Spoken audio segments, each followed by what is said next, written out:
English learners. Welcome to the English podcast. Today, we are going to discuss from burnout to balance, resetting your nervous system for optimal health.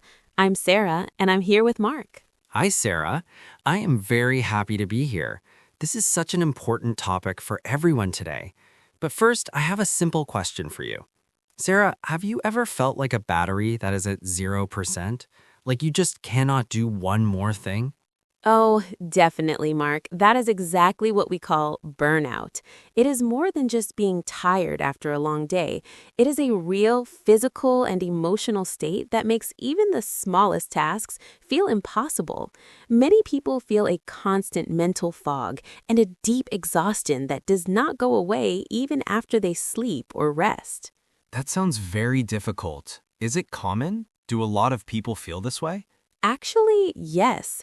There was a very large global survey called the REST test that talked to 18,000 people in 135 countries. The results showed a widespread rest deficit. In fact, 2/3 of people say they want more rest. A rest deficit. That is a good phrase for our English learners. A deficit is when you have less of something than you need. So if we need more rest, but we don't get it, we have a rest deficit. But Sarah, why is it so hard to just rest? That is a great question, Mark. In our modern world, many people wear busyness like a badge of honor. We feel that if we are not busy, we are not being successful. This creates a lot of guilt. When we sit down to rest, we often think about the 101 things we should be doing instead. I feel that guilt sometimes too. It's like a voice in my head saying, Mark, why are you sitting? You should be working. We have to learn that rest is not a luxury, it is a necessity. Exactly. Think of it like maintenance for a car. You don't wait for the car to break down on the highway before you give it oil and water. Rest is maintenance for your body and mind. I like that. So if we want to move from burnout to balance, we need to understand our nervous system. What does that mean in simple words? Your nervous system is like the electrical wiring in your body. When we are stressed, our system is on high alert. If we stay in that state too long, we burn out. But the good news is that your nervous system can heal. We just need the right tools to return to a state of balance. Before we talk about the tools, let's look at some important words for our listeners. We mentioned burnout, which is extreme tiredness. Another word we often hear is anxiety. Sarah, can you explain that one? Yes, anxiety is a feeling of worry, nervousness, or unease. It usually happens when we are worried about something in the future. It makes it very hard for the nervous system to feel calm. And what about resilience? I love that word. Resilience is the ability to recover from or adjust to difficult situations. It's like being like a rubber band. You can stretch, but you bounce back to your original shape. Part of finding balance is building that resilience so we can handle stress without breaking. That is very helpful. Now, Sarah, you mentioned that rest is more than just sleep. I think many people get confused by this.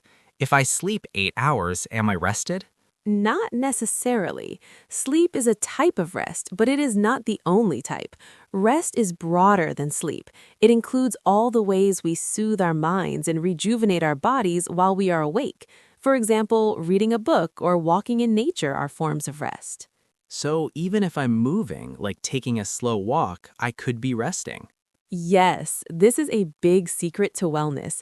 To walk is wonderfully restful. It changes how you feel about time and helps your mind relax. It's not about walking fast for exercise. It's about a good walk where you look at the trees and breathe the air. That makes sense. It clears the mental fog we talked about earlier. It's like a reset button for the brain. It really is. And we also need to talk about boundaries. Mark, do you find it easy to say no when someone asks you to do more work? To be honest, no. I usually say yes because I want to be helpful, but then I feel overwhelmed. That is how many people end up burnt out. Boundaries are an act of self-respect. They say that your time is valuable and your energy matters. Learning to say, I won't be able to take that on right now is a very important skill for your health. I won't be able to take that on right now.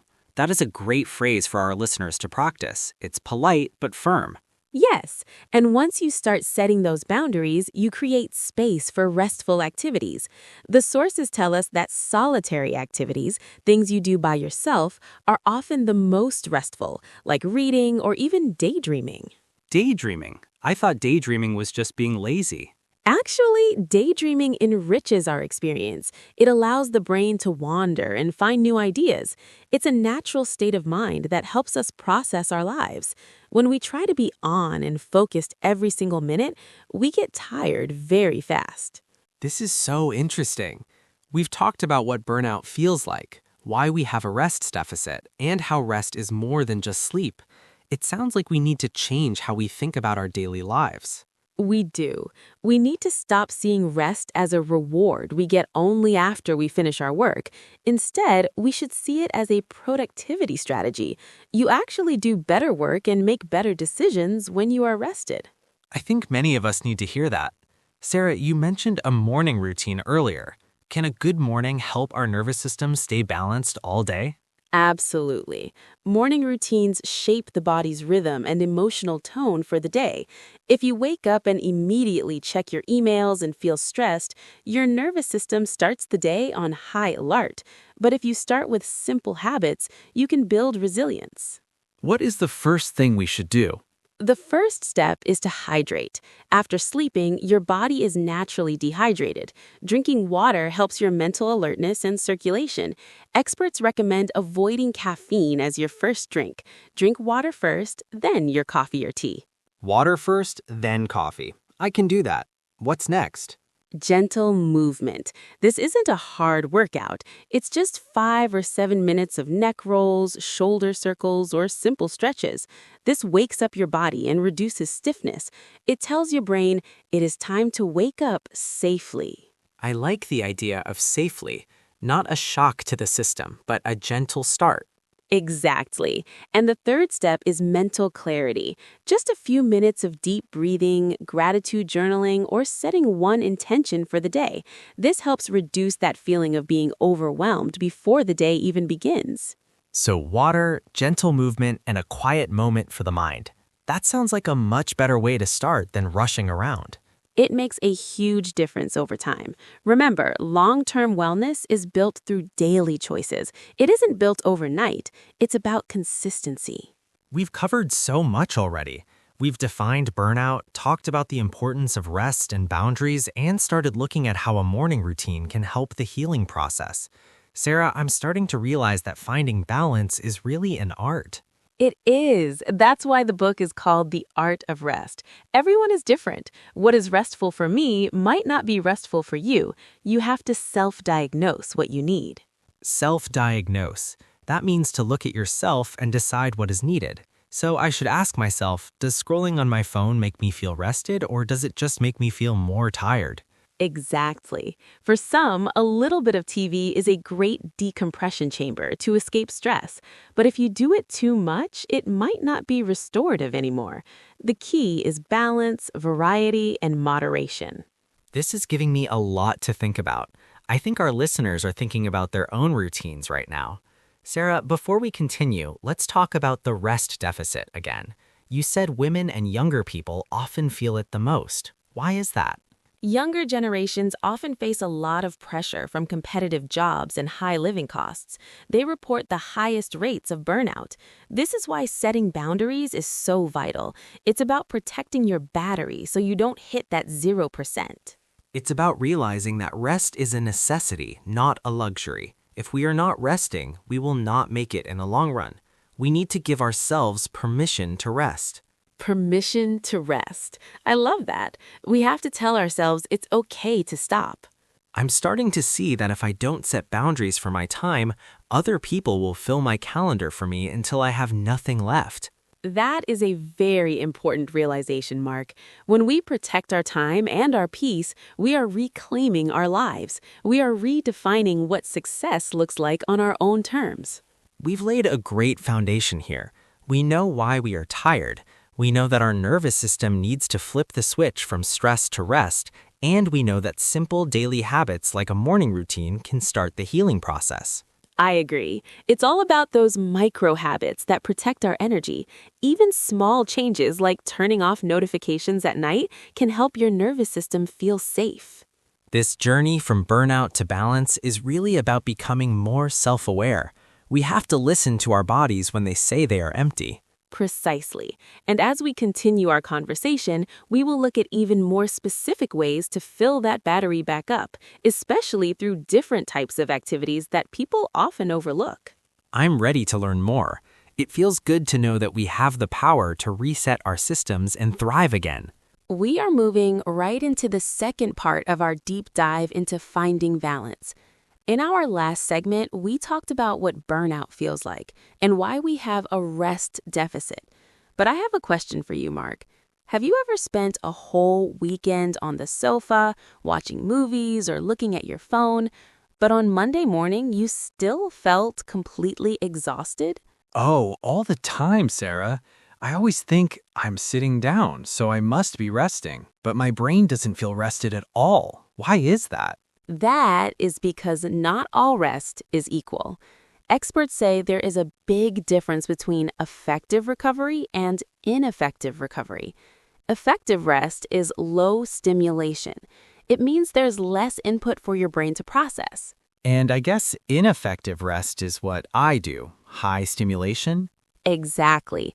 Things like passive scrolling on social media or continuous screen time might fill your time, but they do not restore your energy. Your brain is still working very hard to process all that information.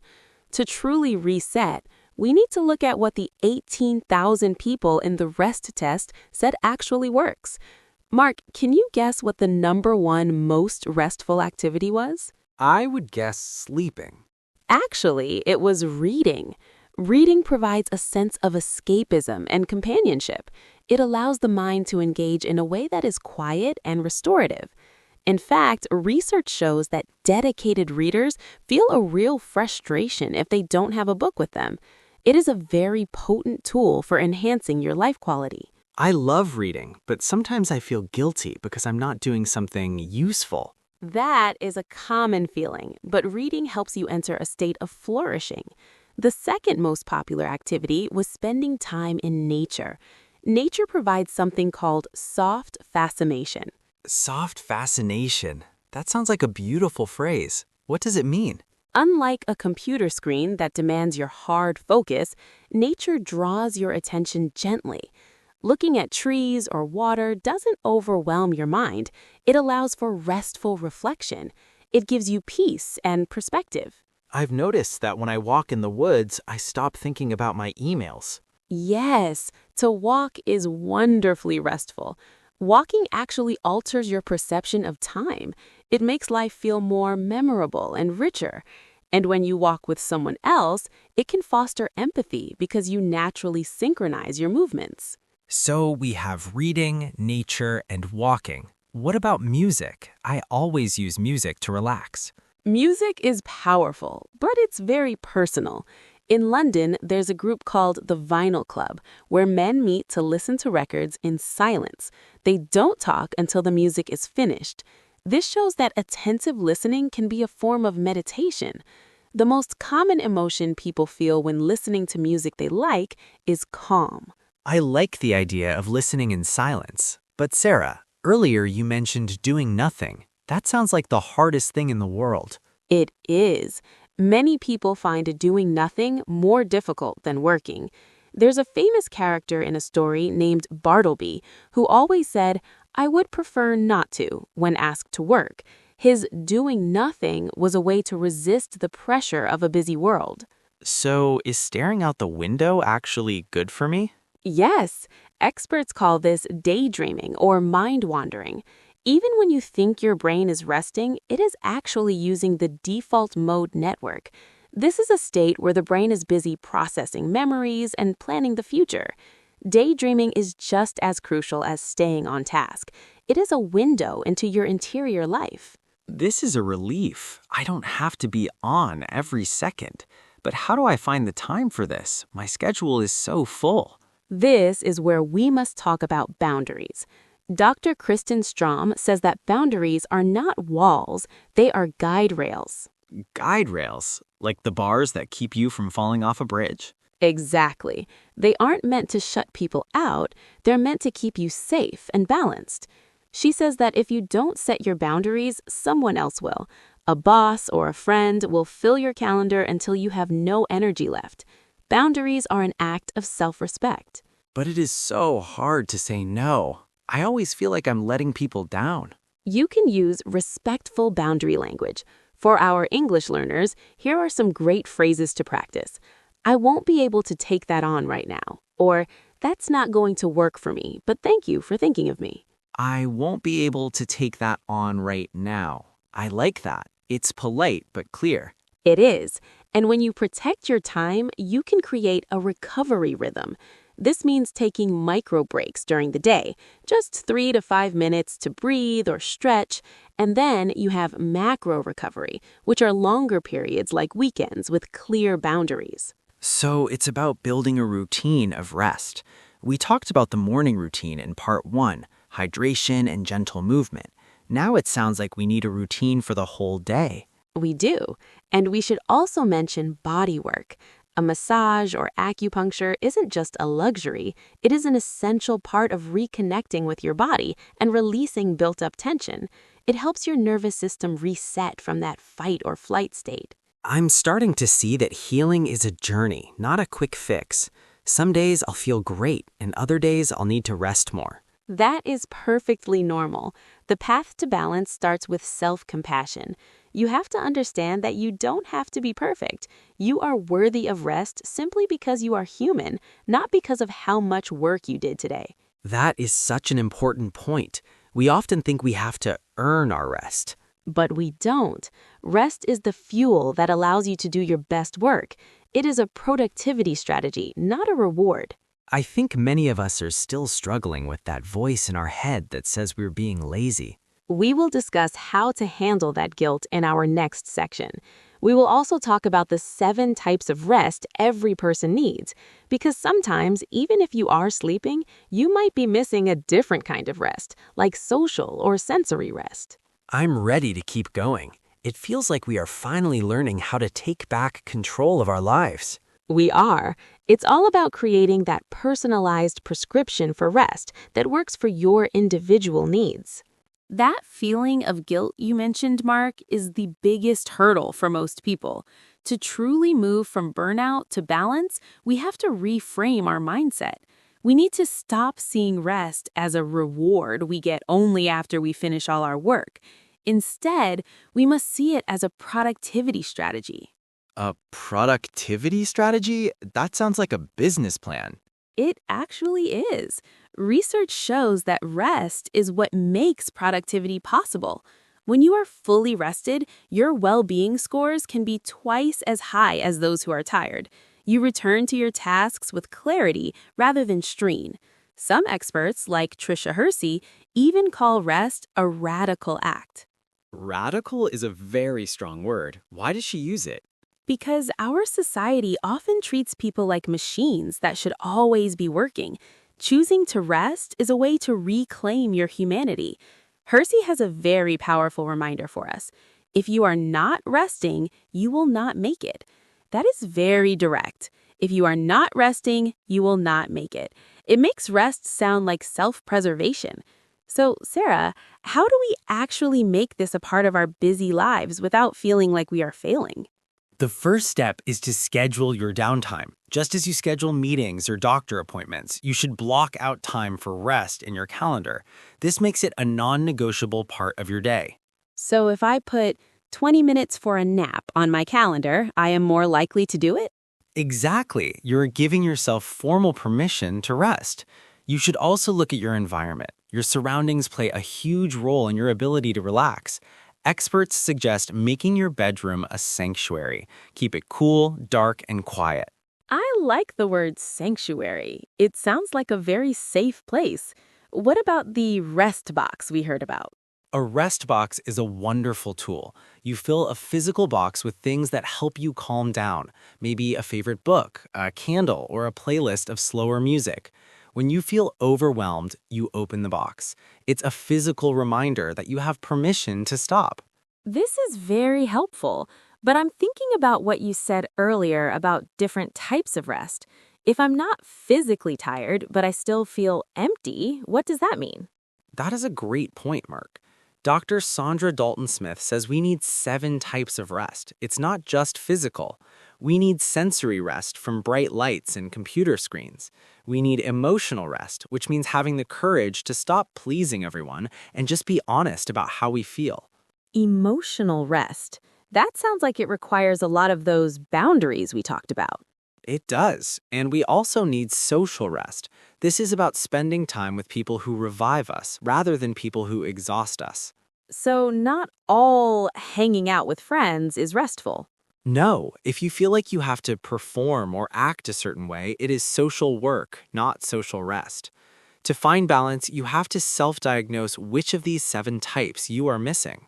This seems like finding balance is a recovery rhythm. How do we build that rhythm? You look at your life in daily, weekly, and monthly steps. Daily, you take 3 to 5 micro breaks to breathe or move. Weekly, you protect white space on your calendar for thinking or hobbies. And monthly, you take an hour to reflect on your goals and how you're feeling. Daily, weekly, monthly. That makes it feel like a journey, not something I have to fix today. That is the most important thing to remember, Mark. Healing is a journey, not a quick fix. Some days you will feel balanced, and other days you will feel the burnout coming back. That's okay. The path to health starts with self-compassion. Self-compassion. That means being kind to myself, right? Yes, it's understanding that you don't have to be perfect. You are worthy of rest simply because you are human, not because of how much work you did today. You are worthy of rest simply because you are human. I think everyone needs to hear that. It takes away the guilt. It really does. And as you build these habits, the morning routine, the boundaries, the good walks, your nervous system will start to heal. You are retraining your body to feel safe again. We've covered so much today, from understanding that burnout is a stuck fight-or-flight response, to using reading and nature as tools, to setting those guide rail boundaries.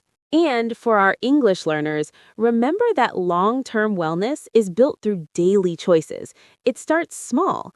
Maybe today your choice is to drink water first thing in the morning, or to use a respectful phrase like, "I won't be able to take that on right now."